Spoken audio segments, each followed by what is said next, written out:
만드는 언론 여긴 국민 라디오.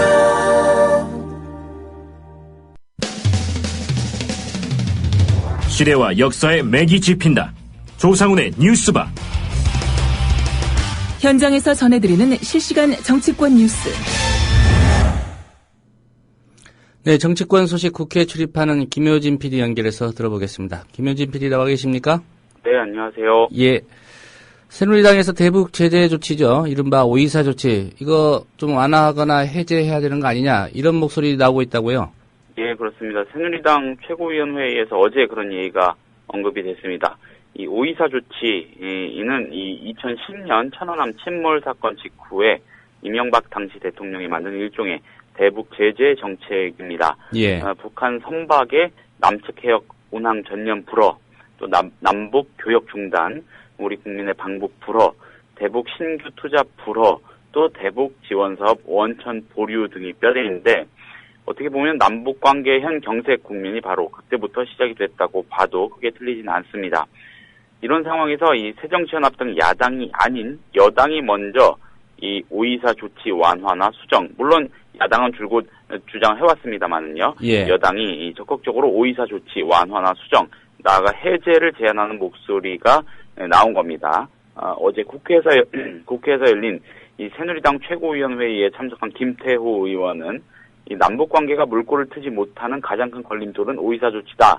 이렇게 전제한 다음에 정부는 북한에 책임 있는 조치가 없으면 5.24 조치가 유지된다는 입장이지만 이산가족이 아파하고 분단의 고착화로 통일의 기회가 없어지는 엄청난 비용이 발생한다. 이제 좀 더 큰 차원에서 이 문제를 바라봐야 하고 전향적 인식의 변화가 필요하다. 이렇게 말을 했습니다. 예. 이 본인도 이 이슈가 만만치 않은 소재라는 걸 아는지 본격적인 설명에 앞서서 감히 말씀드린다 이런 표현을 쓰기도 했고요. 이 김태호 의원의 얘기 중에서 특히 주목되는 대목은 대통령이 연초에 통일 대박론을 제기한 것을 비롯해 통일 기반에 대한 의지가 강했으나 지금까지 뚜렷하게 진전된 상황이 없다고 지적한 부분이 아닐까 합니다. 이후에는 김무성 대표도 가세를 했습니다. 이 인천 아시안게임 북한 응원단 파견이 불발된 점 등을 거론하면서 정부가 참 무능하다, 통 크게 생각하면 좋겠다 이런 말을 했습니다. 예. 이 김태호 의원과 사전에 조율을 했는지 그건 모르겠습니다만 어쨌든 네. 이인재 의원도 어제 최고위원회의에서 비슷한 얘기를 했더군요. 예, 그렇습니다. 이인재 의원은 이 5.24 조치는 이제 시효가 지난 정책이다. 천안함이나 관광객 피살 등 도발에 대응해 응징 차원에서 북한에 대한 강력 제재를 위해 만든 정책인데 지금은 상황이 모든 게 달라졌다 이렇게 지적을 했습니다. 그러면서 현 정부는 적극적으로 북을 변화시키겠다.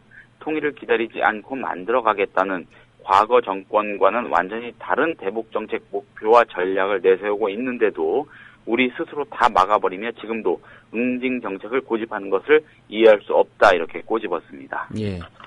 이 5.24 조치 좀 완화하자 이런 얘기 사실 김태우 의원이나 이인재 의원에 앞서 얘기한 새누리당 의원이 있었죠? 네, 그렇습니다. 국회 외교통일위원장 새누리당 유기준 의원인데 대표적인 친박근혜계 의원이죠.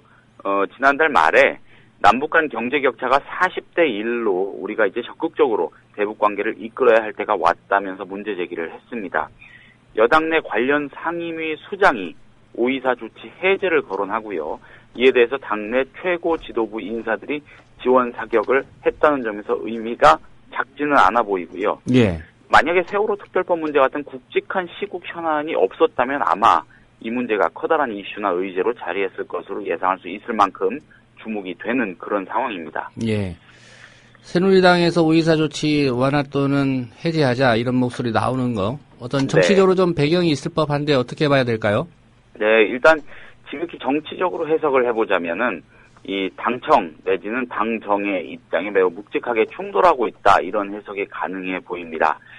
근거가 있는 게 유기준 의원이 앞서 언급한 5.24 해제 발언을 한 뒤에 이 통일부가 당시에 곧장 입장을 밝혔었는데 예. 5.24 조치와 관련한 정부의 입장에는 변화가 없다.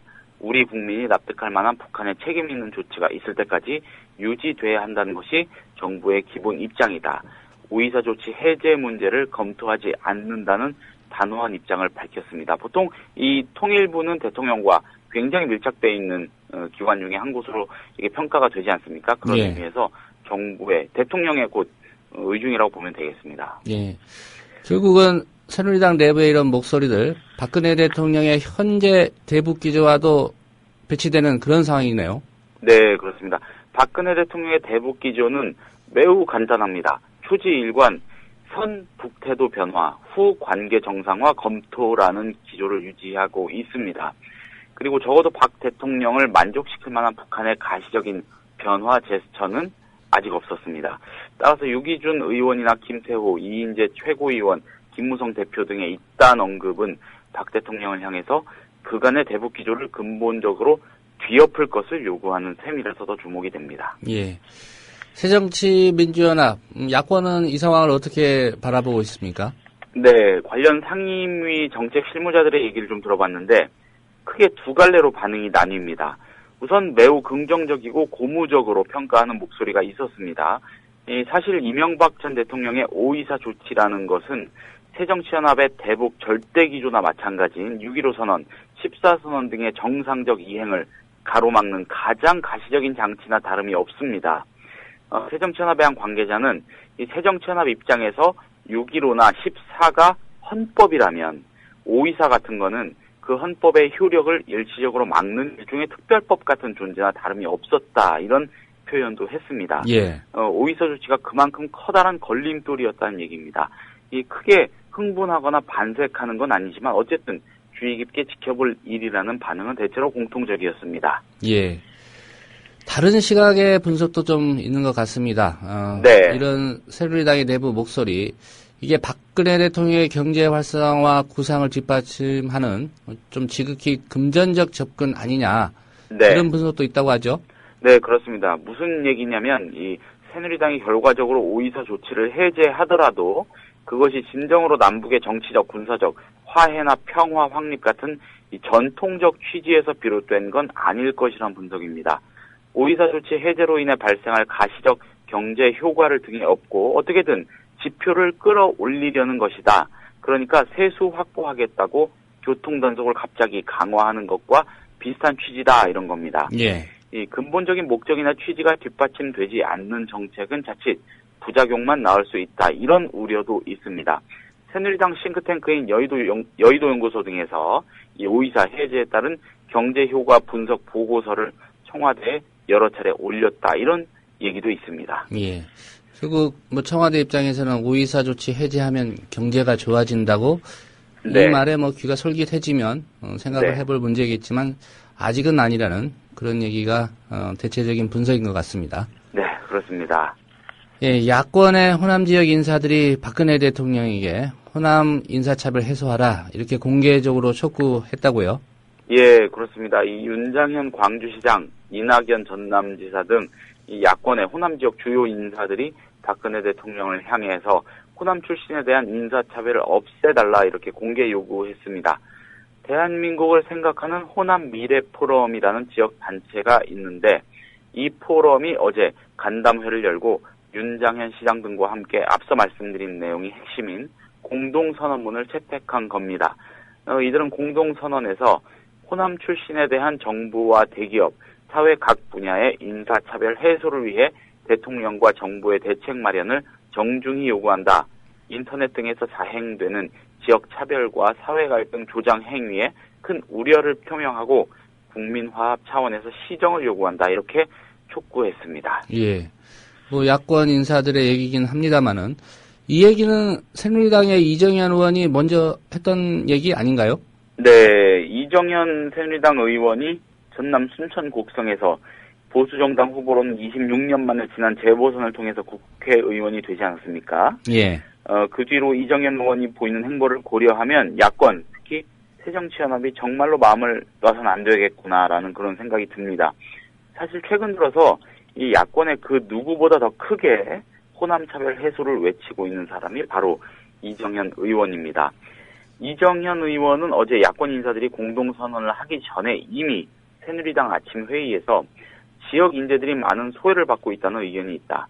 특혜를 요구하는 것이 아니라 지역을 이유로 들어서 불리하게 하거나 배제하거나 손해를 입히는 그런 일, 뭐 의도적으로 그러는 일이야 있겠습니까만 아무튼 공정하고 공평하게 평가해서 발탁하는 인사를 해주시길 공개석상에서 간곡히 부탁드린다 이렇게 말했습니다. 예. 새누리당은 아예 이날 오후에 광주시청에서 호남 당정회의를 열기도 했습니다. 이정현 의원한테 힘이 많이 실리고 있는데 사실 이정현 의원은 재보선에서 당선된 직후에 몇 차례 매우 강한 어조로 호남 차별 철폐를 얘기했습니다. 만약 보직 승진해서 호남 편중이나 편파를 유달리하는 장관이나 국영기업체 사장 이름이 제 귀에 들어오면 보좌진을 총동원해서 조사할 것이다. 그 사람이 물러날 때까지 싸우겠다. 이런 말이 대표적입니다. 예. 새누리당의 분위기로 볼 때 내뱉기 쉬운 말은 결코 아닙니다. 사실 전남 순천곡성 지역 민원은 해당 지역구를 야권이 갖고 있을 때부터 이정현한테 더 많이 접수됐다. 이런 말도 많이 돌고 있습니다. 새정치연합은 야권이 투지를 발휘하고 경각심을 갖지 않으면 앞으로 호남의 정치 지형 어떻게 더 달라질지는 아무도 모르는 거 아닌가 싶은 생각도 듭니다. 예. 호남 차별 인사의 그 핵심에 청와대가 있다면 이정현 의원이 과연 청와대까지 보좌관 다 동원해서 조사할 수 있을지는 또 의문이 듭니다. 예, 그렇습니다. 예, 오늘 소식 잘 들었습니다. 예, 감사합니다. 네, 지금까지 여의도 국회에 나가 있는 김효진 PD가 정치권 소식 전해주셨습니다. 국민 라디오 지지하는 4가지 방법 아시나요? 다운로드하기, 별점 주기, 댓글 달기, 구독하기. 국민 라디오를 보다 많은 이들에게 전할 수 있는 가장 손쉬운 방법. 다운로드하기, 별점 주기, 댓글 달기, 구독하기. 잊지 마세요. 다운로드하기, 별점 주기, 댓글 달기, 구독하기.